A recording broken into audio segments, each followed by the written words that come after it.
Hello to all my team builders that are out there. Today we're going to do something special for you guys. We're going to talk about overcoming basic objections and or answering questions when you're sitting down with a potential prospect that could be a team member of your organization, and you're at the very end and you're looking to see whether it makes sense to move forward with them. They may have a couple questions. They may also have a couple objections. The difference between a question and an objection is that sometimes we don't just cover the material. We didn't cover everything that we needed to cover, and so they have a question at the end, and they may ask the question. The worst thing that you could do as a potential leader that's trying to onboard somebody to your organization is mistake a question with an objection. Now, sometimes they understand what they're asking and they're actually objecting to something because of something that they heard in the past or something that you weren't clear on, and so it's our job to make sure that we look for people, we look to bring people on that are looking for us. We are not trying to recruit people that are not for us. We don't want to bring people into our organization because we convince them. We want to bring people into our organization because it makes sense and we're evenly yoked to move forward. So in a moment, we're going to cover 5 of the most basic questions and or objections that you may have at the end of an appointment, and we're going to show you how to answer and overcome those objections here today. What was the $199 for?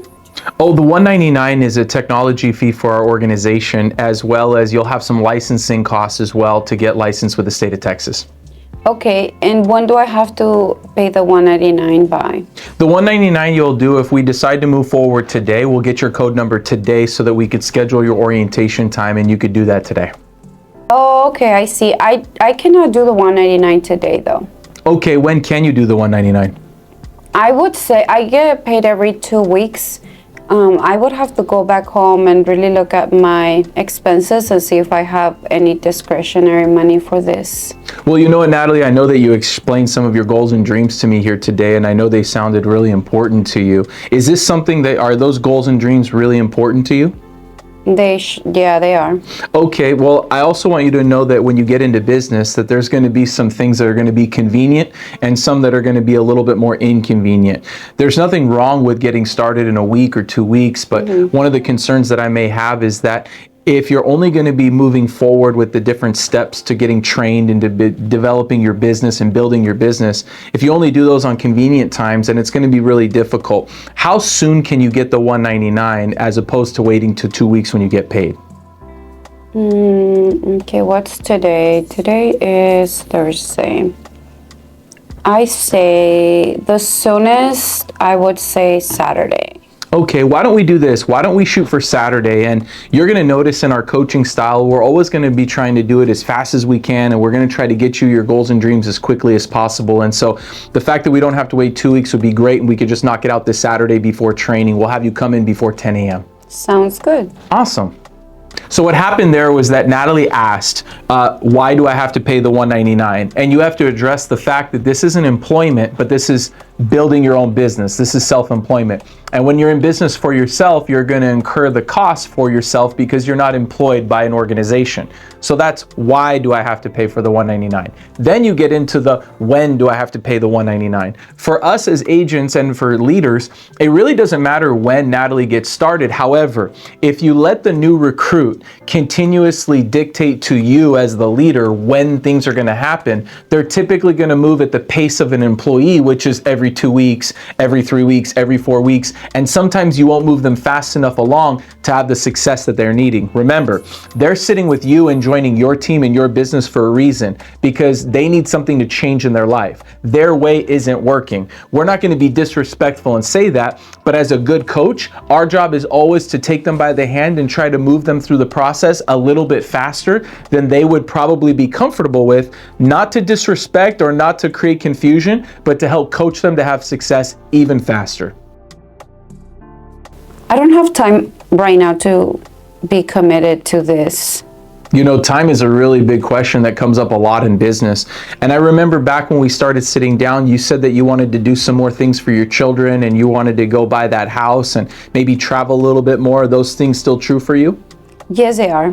And you told me earlier that your current job wasn't giving you that time and the amount of money and flexibility to do those things for your family. Is that correct? That's correct. Okay, awesome. A lot of times when people are getting started in business, Natalie, they think that it's another full-time job or they're doing everything on their own. And although it's going to take a sacrifice to get you to your goals and dreams, I will tell you that we've got a system in our office that if you were able to work alongside our leadership team, get licensed, kind of commit a couple evenings throughout the week through your training program, maybe 5, 10, 15 hours a week, I really think that if you gave that a good shot for 3 to 6 months, you could then decide whether you wanted to quit your job or make a bigger commitment. But if those goals and dreams are still true for you, and you said that your current life wouldn't give you that life that you're looking for, would you be able to spare a couple evenings throughout the week, maybe 5, 10 hours a week, if you were to work in our leadership team and kind of get your goals and dreams to come true?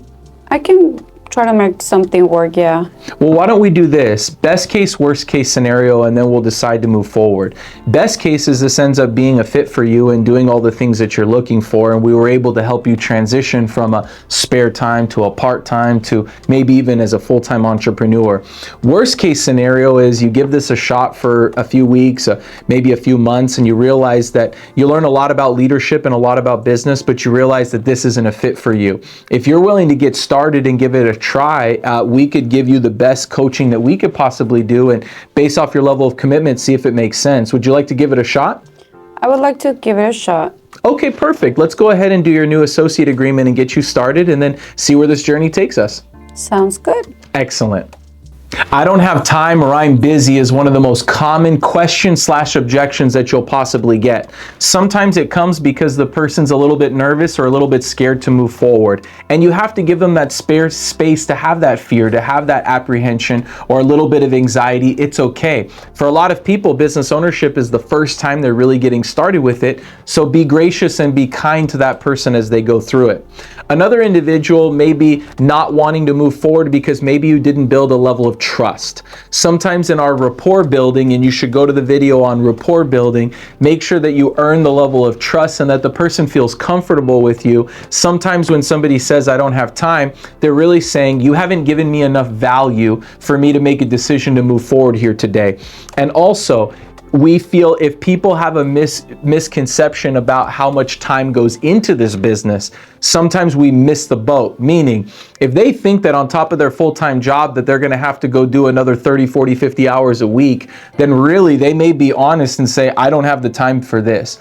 But remember, in our business, we follow a system and we all work in a leadership system together. And so the individual new teammates members' time doesn't have to be as much as they think, as long as they're willing to commit to Tuesday night and Saturday mornings for classroom training and another 3, 4, 5 hours a week that they could have on 1 to 2 days a week to go in the field and learn the services, then they could do this business. And they may ask you something like, I'm really busy. And remember, great, busy people get things done. We want people that have a lot on their plate because we found after recruiting thousands of people that if you recruit people that have nothing going on in their life, they tend to keep having nothing going on in their life and they don't do much here either. But when you recruit people that have a lot of commitments with their time and their church and their families and their businesses, they will tend to make the time here because they see value in it if, as a leader, we show them that value. I would like to talk to my spouse first.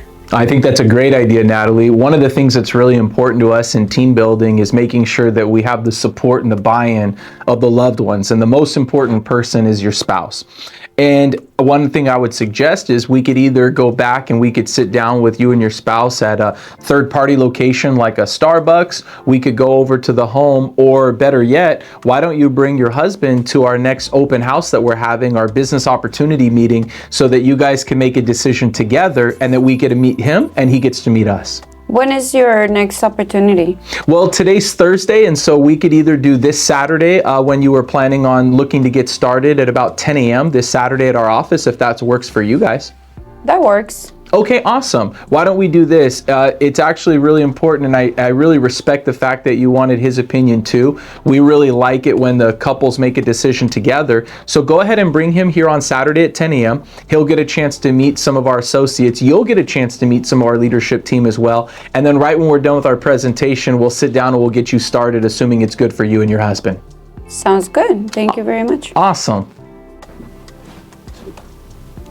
always important that whenever somebody's married that you get the support of their spouse. Some people may desire to work together. Some may have one person go out in front and the other person will trail behind, but it's so important to respect the family unit.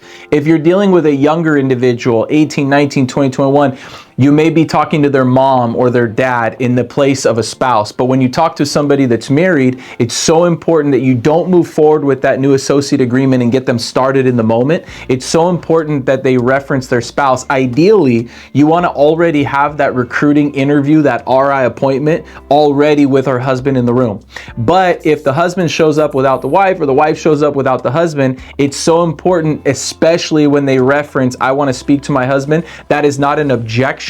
That is simply a comfort level, and we absolutely encourage for you to get in front of the husband. Sometimes based off of work schedules or time commitments, it's easier to go to their home, and sometimes you could go out to eat or go to a coffee shop, but it's best to have the husband come back to the office and for you guys to make a decision together, and they will unite, and it'll increase the chances of success for the new recruit that you have in your business if they make the decision together. Great job inviting the associate back with their spouse to your BOM meeting. Can you send me some information, please? Send you some information. Is there certain areas that you'd like me to answer for you, or are there certain areas that I wasn't clear about today? You were pretty clear. I would just like to read some brochures or some email or a website. Awesome. You could absolutely do that. One thing that I would help you to do is to really research the financial services and the insurance industry and see if that's an industry for you. Of course, we have company website and different periodicals and videos that are out there. But I think, would you agree that it's hard to explain how a banana tastes? Yeah, I never thought about that. Well, one of the things that makes us unique is our culture. Each and every one of our offices runs a very unique culture. And it's really hard to explain going to church to somebody unless they've been to church. Or it's really hard to explain parenting to somebody unless they've been a parent to their children. One thing that I would recommend you doing if you really want information is I would have you come back and meet the people who are doing what we do. Right now in this one-on-one, we're kind of covering our training program and the licensing that it entails. But at this point, you still don't know really what it is that you'll do. And so asking for more information is a really valid question. But one thing I would ask you to do is, what are you doing here on Tuesday night coming up this week at about 7 o'clock? I don't think I have plans. Why don't we do this? Why don't we have you come back to our office on Tuesday night at 7 so that you could get a full picture. Today we got a chance to meet each other, and that was a good opportunity for us to take the next step. When you come back here on Tuesday night at 7 o'clock, I want you to bring anybody whose opinion you really value. So you could bring your spouse, you could bring your brother, you could bring your best friend. But I want you to get an opportunity to meet our leadership team and to see our culture and to see a training and have you come down as a guest. And why don't we have you come down so that you could see the full picture, and then afterwards we'll talk if it makes sense to move forward. How's that sound? That sounds great. Can you send me some information is a question that we often get that could be seen sometimes as a brush off, meaning you really haven't shown me very much. I'm not that interested in what it is that you're explaining here. Can you send me more information? Or they could be a highly technical person, and technical people tend to like to read a little bit more than maybe action-oriented or A-type people. And so by doing rapport building and getting to know the person one-on-one, you could typically notate their personality. And if their personality is somebody that wants to read more, maybe you want to give them information on the products that we sell or the insurance companies that we market for, or a little bit about the training program. I have found in my experience that when somebody says, can you give me more information, I either didn't cover enough to gain interest from the individual, or what I covered didn't sound that exciting to them, or they simply just need to come back to the office, meet the leaders, see the big picture. And it's not information they're going to connect to, it's a person they're going to connect to. Remember, human beings are emotional creatures, and we could read all we want, and today with the access to Google or AI or all the different information sources, it's all out there, and people can go watch as many videos or read as much as they want. But in reality, what they want to do is they want to see somebody else that's doing this business that's like them. And that way, make the BOM the heart of your business, the heartbeat of your business. Make sure that they come down and meet some people, and then they will make the best decision possible. Oh, I understand. Can I ask you something? Is this one of those things? One of those things. What are you referencing? One of the, like, I have a friend that joined I think it was something similar, I don't know, but one of those like scheme things. I see what you're saying. Would you know exactly what it is that your friend got started in, or just, generally speaking? No, I don't know. I think she went to like a meeting and she just, she said they were asking her for some stuff, and there's a lot of scammers nowadays. So. That's a really good question. I'd like to address the integrity of our industry. First, this is a licensed profession that we're talking about. Our industry is a licensed profession. So even you could look me up on the Department of Insurance, and you could look at any of the individuals that are working here with our firm.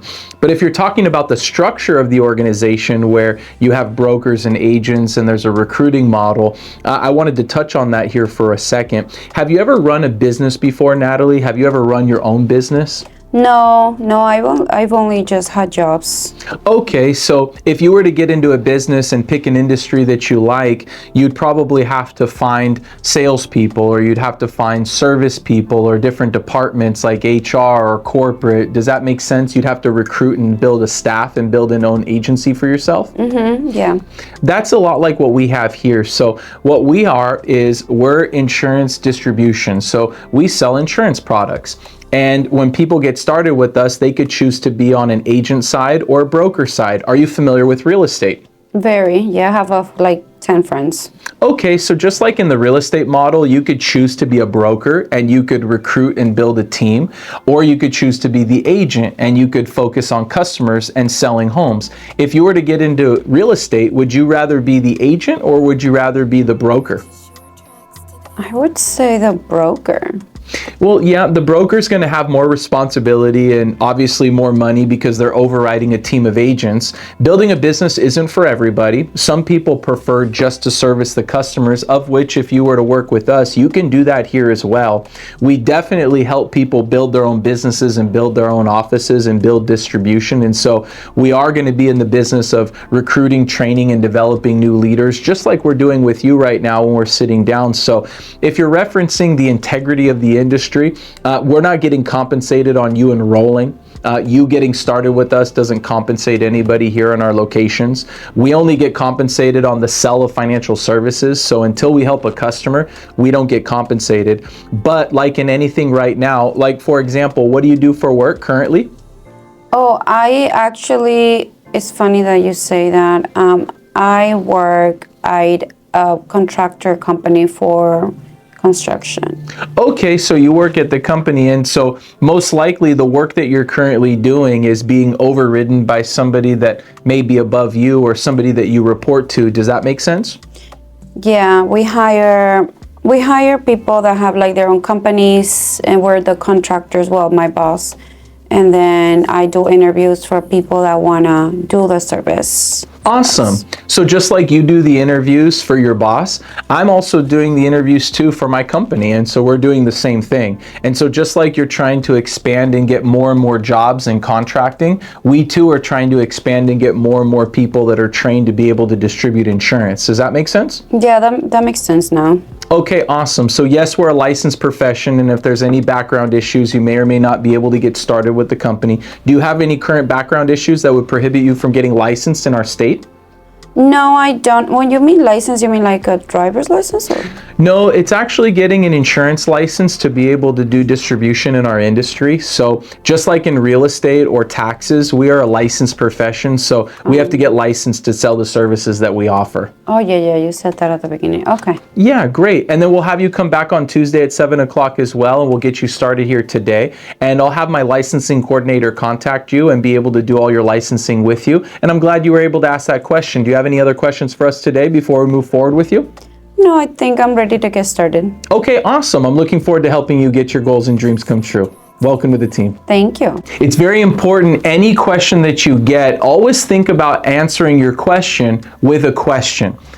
what we tend to do when we're newer in our business is we want to give a series of statements. And sometimes that statement makes sense, but the more statements that we reel off, the more we're looking like we're defending or having to justify our position versus asking for clarity with what it is that they're asking. Remember what I said earlier, the majority of questions are just questions. Sometimes they're real objections. And if Natalie in this case had heard something that her friend was doing where it was an industry that didn't have integrity or a company that didn't have the right backing, or maybe she heard something negative, she may not understand what it is that we do, and it's up to me to provide that clarity for her. So when she asks, is it one of those things? And I say, what exactly do you mean by one of those things? And then she went in to talk about, well, her friend may have been taken advantage of by another company or another industry. It's very important that we notate the integrity of what it is that we do. And in our industry, we do not get compensated for the onboarding or for the recruitment of an agent. And so what we get compensated for is servicing a client. It's important for them to know the difference, because this isn't a vitamin or juice company where when we get somebody started, we charge them $1,000 or $2,000 or $5,000, and then we send a bunch of inventory into their garage, and then we make the money whether they get successful or not. Then the incentive would be on closing or getting the deal done now. One of the reasons that we don't traditionally look for salespeople is because the majority of salespeople are trained to close people on the first. They're trained to close people right away. Door-to-door sales today, car sales today. Everything is about pushier now. We, because we're in financial services, we actually discourage for the close to happen on a first appointment. What we want is we want to ask the right questions, find out the right suitability, whether we're recruiting or we're selling. We want to make sure that it makes sense before we move forward, which means we typically do business on the second appointment. We verbally close on the first appointment, but we do paperwork on the second appointment. So it's very important that you notate what they're asking and that you respond with their question with another question so that you could isolate the objection and go ahead and answer it there.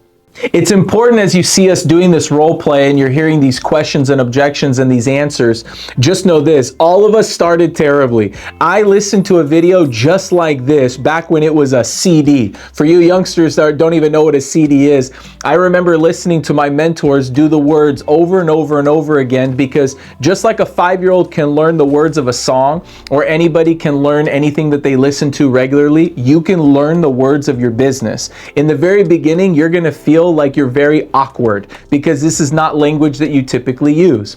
You will then feel mechanical.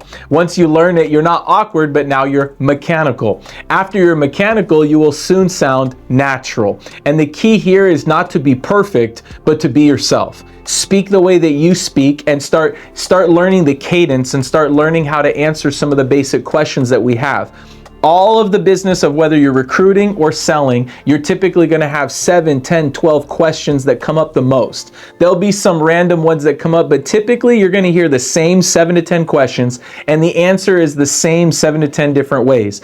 Add your personality to it and learn the words, and be okay being awkward in the beginning, mechanical afterwards, and once you've done it 100 times, you're going to start sounding natural in your business. Remember, you are looking for people looking for you. You want to bring on board people that are looking for this. You want to write business with people who are looking for your help. And as long as you're a good person with good intentions and your heart is in the right place, you should never apologize for who you are, what you represent, and go out there and be honest with each and every person, and you're going to be very successful in this business after you learn the words. Hopefully this helps. If this video helped you, go ahead and like this, share it with somebody else that needs to hear this content. Listen to it repeatedly several different times, and there's several different individuals out there that give great content on how to be better with the words, and once you learn the words, nobody could take it from you. You'll be very successful. Good luck in building your business, and we look forward to helping you out.